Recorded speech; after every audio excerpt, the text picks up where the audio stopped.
মীনাক্ষী মুখার্জি একটা কথা বলেছে, যেরকম আমাকে ওরা পকেটে রাখতে পারে, পকেটে রাখতে পারে। 34 বছরে পকেটটা এত বড় হয়েছে যে উদয়ন গুহর মতন 5 ফুট 10 ইঞ্চি প্রায় 90 কেজি ওজনের একজন মানুষকে পকেটে রাখা যায়, তো সেই পকেটটা কত বড় হতে পারে।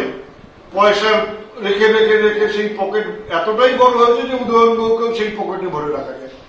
আর একটা বলছিল যে আমাদের বাবার সম্পত্তি না দিনহাটা, আমার বাবার সম্পত্তি না, কিন্তু বাবা এখানে মানুষের জন্য কাজ করেছেন, আমিও তার পথ ধরে এখানে মানুষের জন্য কাজ করবার চেষ্টা করি। মানুষ হয়তো অনেকে ভালোবাসেন, পাশে থাকেন।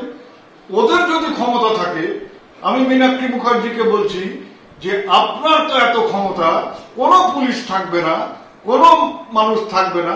আপনার যদি ক্ষমতা থাকে, দিনহাটায় এসে আপনি বা আপনার দলের কোনো নেতা বা আপনার দলের যারা আরো ওপরে আছে তাদেরকে বলুন দিনহাটায় এসে এই ধরনের কথা যেন মাইকে বলেন। আমার কিছু করতে হবে না।